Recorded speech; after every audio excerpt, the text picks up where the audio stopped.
주님의 평안으로 인사드립니다.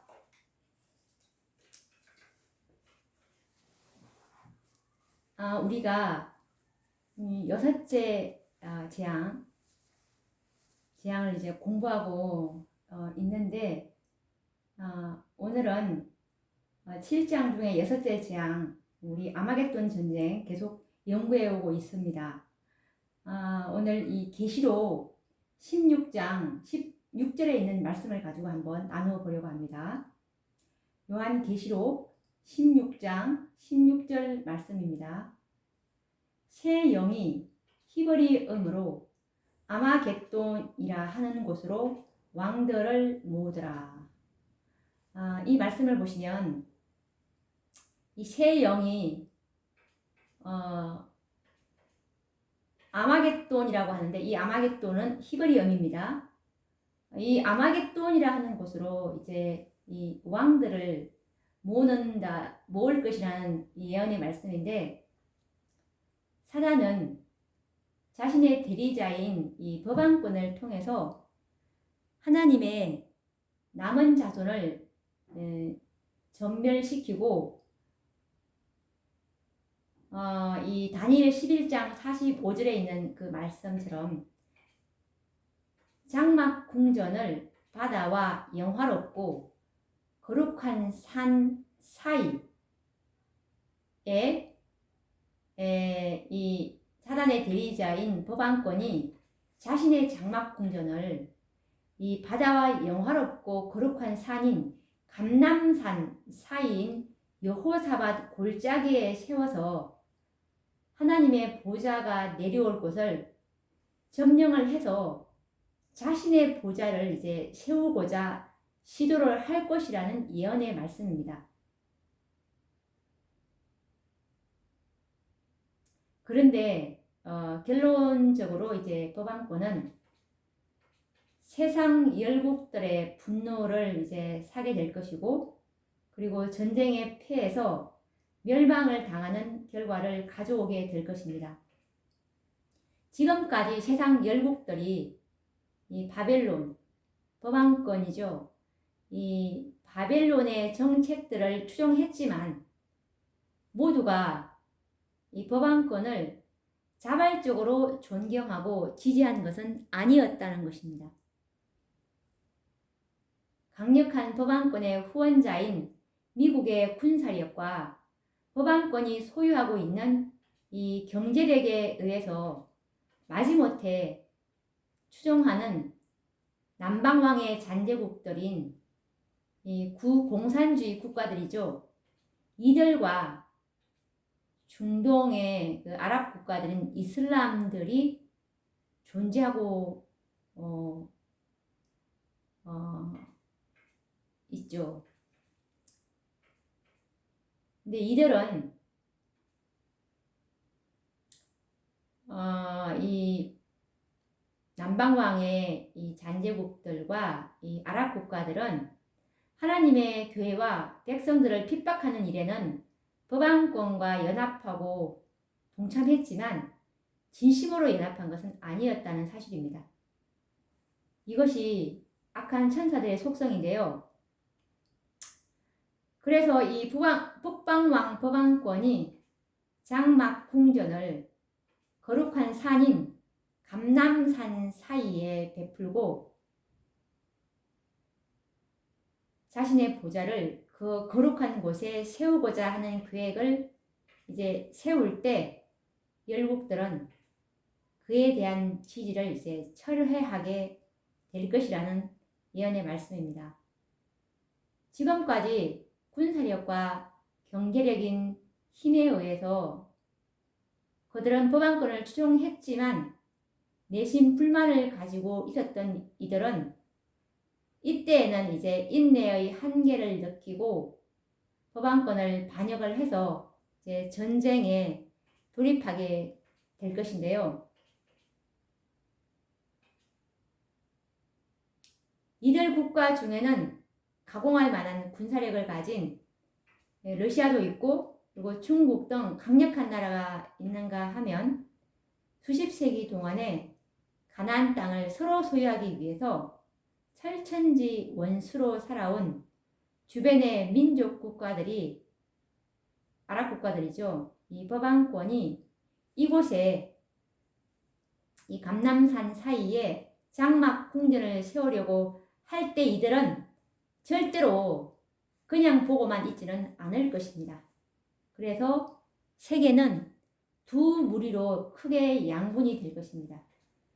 한 부류는 오늘날 미국과 법왕권의 세력들인데요. 이들은 어느 나라들이냐면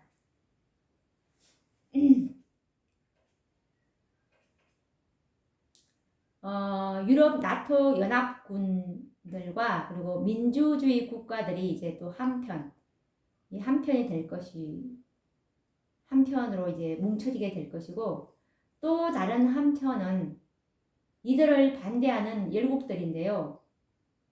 곧 남방왕의 잔재 국가들인 러시아와 중국, 공산주의 사상을 가진 국가들과 그리고 중동 아랍 국가들인 이슬람들이 또 한편으로 뭉쳐질 것을 예상할 수 있을 것입니다. 이렇게 이제 두 무리로 크게 양분이 될 것입니다. 이처럼 양분된 두 무리의 세력들로 이제 전쟁이 시작이 되고, 그 결과 법왕권과 미국을 중심으로 하는 세력이 크게 전쟁에 패할 것이 예언되어 있습니다. 그러나 이 아마겟돈 전쟁은 이것으로 끝이 나지 않을 것이고 매우 혼란한 전쟁으로서 이제 비화될 것을 예상하게 됩니다. 법왕권이 패전할지라도 전쟁은 끝나지 않을 것입니다. 서로 간에 피에 취해버린 악인들은 이제 광기에 의해서 죽고 죽이는 참혹한 살육의 현장이 될 것이 예상이 되는데, 이제는 아군과 적군의 구분이 없어지고 그동안 이념이 달랐거나 감정과 생각을 달리했던 국가와 국가, 그리고 민족과 민족, 종교와 종교, 그리고 사상과 뜻을 달리하는 모든 자들이 서로 죽이고 죽는 비참한 전쟁으로 확산이 될 것입니다. 이것은 마치 유다 왕 여호사밧 당시에 이스라엘을 치러 올라왔던 원수들이 자기들끼리 서로 싸워서 모두 멸절당한 이 전쟁의 역사가 아마겟돈 전쟁에서 재현될 것입니다. 이 말씀은 역대하 20장 1절 그리고 17절 23절을 이제 참조해 보시면 잘 알 수가 있을 것입니다. 이처럼 아마겟돈 전쟁은 악인들에게 무서운 재앙이 될 것인데요.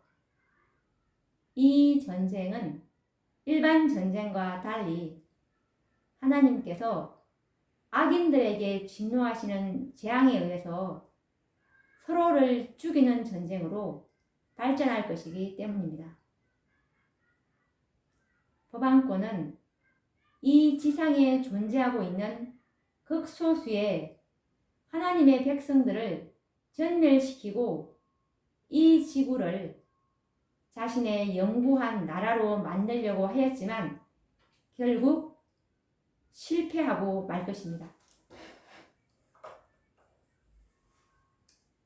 하나님의 남은 백성들을 모두 죽이려고 계획하였던 이 악한 자들이 그들 간에 서로 싸워서 멸망을 당하도록 하나님께서 계획하셨는데 참으로 이 얼마나 공정한 심판입니까?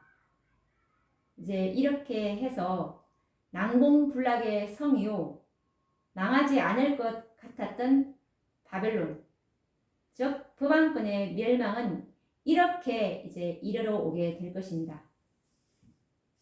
아마겟돈 전쟁에서 법왕권은 완전히 패망하여 영원히 이제 지상에서 사라지게 될 것인데요. 이때의 상황을 성경은 이렇게 표현하고 있는데 요한계시록 18장 18절에서 19절 말씀을 보시면 요한계시록 18장 18절에서 19절 말씀을 보시면 그 불붙는 연기를 보고 외쳐 가로되 이 큰 성과 같은 성이 어디 있느뇨 하며 티끌을 자기 머리에 뿌리고 울고 애통하여 외쳐 가로되 화 있도다 화 있도다 이 큰 성이여 바다에서 배 부리는 모든 자들이 너의 보배로운 상품을 인하여 시부하였더니 일시간에 망하였도다 라고 이 바벨론의 멸망을 예언하고 있습니다. 이때 하늘에서는 어떤 음성이 이제 발하여지냐 하면 요한계시록 18장 20절에서 21절에 있는 말씀입니다. 계시록 18장 20에서 21절 말씀을 보시면 하늘과 성도들과 사도들과 선지자들아 그를 인하여 즐거워하라. 하나님이 너희를 신원하시는 심판을 그에게 하셨음이라 하더라. 이에 한 힘센 천사가 큰 맷돌 같은 돌을 들어 바다에 던져 가로되 큰 성 바벨론이 이같이 몹시 떨어져 결코 다시 보이지 아니하리로다. 이렇게 바벨론의 운명은 끝이 날 것입니다. 바벨론은 이렇게 장담했었습니다. 어떻게 장담했냐면 요한계시록 18장 8절 말씀에 보시면 그가 마음에 말하기를 나는 여황으로 앉은 자요 과부가 아니라 결단코 애통을 당하지 아니하리라 라고 이렇게 장담했었습니다. 이 법안권이. 그런데 하나님께서는 요한계시록 18장 말씀을 하고 계시는데요. 이렇게 거만하고 오만한 바벨론에게 하나님께서는 뭐라고 말씀하시냐면 계시록 18장 8절에 보시면 재앙들이 이르리니 곧 사망과 애통과 흉년이라 그가 또한 불에 살라지리니 라고 하십니다. 여기서 그는 로마 법안권입니다. 로마 법안권은 불에 살라질 것이라고 말씀하고 있습니다. 이렇게 로마 법안권을 심판하신 주 하나님은 이렇게 법안권을 심판하시게 될 것입니다.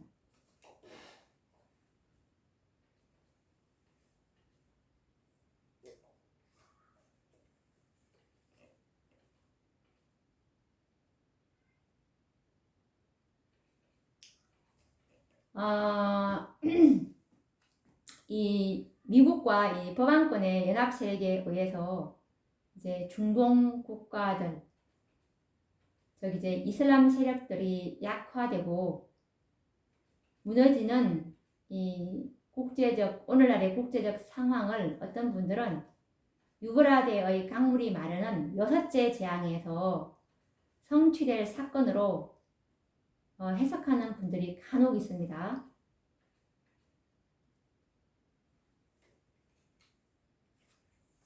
그런데 이 중동 국가의 세력들이 미국과 법안권에 의해서 약화되고 무너지는 현상을 6째 재앙과 연결시킬 수는 없습니다. 오늘날 이와 같은 현상은 일요일 법령이 내리기 위해서 반드시 성취되어야 할 준비 작업인 것은 확실합니다. 왜냐하면 미국과 법안권에 대해서 적대 감정을 가지고 있는 중동 국가들이 건재하고 있다면 일요일 법령이 온 세상에 내려지는 일은 불가능할 것이기 때문입니다. 이들 이슬람 국가들은 미국과 법안권에 동조하지 않을 것이기 때문인데요. 그래서 이 일요일 법령을 온 세상에 강요하고 짐승의 우상을 세우기 위해서는 앞으로 미국과 법안권에 적대적인 감정을 가지고 있는 이런 세력들은 지상에서 무너져야 되기 때문입니다. 이들은 막강한 군사력으로든지 아니면 경제력에 의해서 무너지든지 반드시 이 물리적인 힘에 의해서 무너지게 될 것입니다. 이것이 오늘날 현세에 일어나고 있는 국제 정세인데요. 오늘날 중동 이슬람 군주 국가들과 북한 등이 바로 목표물이 되고 있는데, 군사력과 경제력에 의해서 이들 나라들은 반드시 이제 굴복하게 될 것입니다. 그런데 이런 국제 정세들은 유브라데 강물이 마르는 예언과는 별개의 문제인데요. 왜냐하면 시기적으로 이 유브라데 강물이 마르는 일은 다섯째 재앙 이후에 일어날 예언이기 때문입니다. 아직 일요일 법령도 내리지 않는 시기에 오늘날의 국제 정세를 여섯째 재앙이 시작될 때 성취될 사건과 결부시키는 것은 타당하지가 않습니다. 유브라데 강물이 마르는 시기는 여섯째 대접을 가진 천사가 그 대접을 강에 쏟을 때 강물이 마르게 된다는 사실에 유의해야 합니다. 아직 여섯째가 대접을 붙지 않았기에 강물이 마르는 일은 일어날 수가 없습니다. 그리고 다니엘 당시 고대 바벨론이 멸망을 당할 때를 고려해 보면 유브라데 강물이 마르는 것은 오랜 시일이 걸린 것이 아니고 매우 짧은 시간 안에 이루어진 사건임을 우리는 기억해야 합니다. 마찬가지로 여섯째 재앙 때 일어날 이 유브라데 강물이 마르는 것도 그럴 것입니다. 법안권이 그의 장막 궁전을 거룩한 산인 감람산 사이에 세워서 하나님의 보좌가 내려올 곳에 자신의 보좌를 세우고자 계획할 때 모든 열국들은 법안권에 대한 지지를 철회하고 이제 돌아서게 될 것입니다. 이 상황을 유브라데의 강물이 마르는 것으로 표상한 것입니다. 많은 백성은 물로 표상이 되어 있는데요. 계시록 17장 15절 말씀해 보시면 물은 백성과 무리와 열국과 방언들이니라 라고 말씀하고 있기 때문입니다. 다시 말하자면 어느 때가 되면 경제력과 물리적인 군사력에 의해서 미국과 법안권에 굴복하였던 세력들이 그들의 지지를 취소할 때가 온다는 사실을 예언한 말씀입니다. 이와 같이 법안권을 추종하는 모든 민족과 방언과 백성들의 지지가 철회되면 이것은 유브라데 강물이 마르게 될 것이라는 예언이 성취를 보게 되는 것입니다.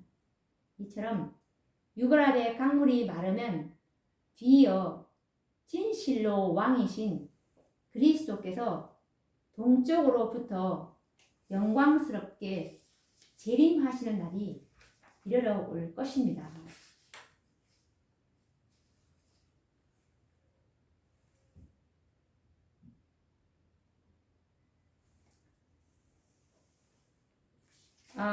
오늘 우리가 이 요한계시록 16장 16절의 말씀을 가지고 말씀을 나누었는데요. 다음 시간에는 이제 일곱째 재앙에 대해서 말씀을 연구해 보도록 하겠습니다. 그러면 다음 시간에 뵙도록 하겠습니다. 감사합니다.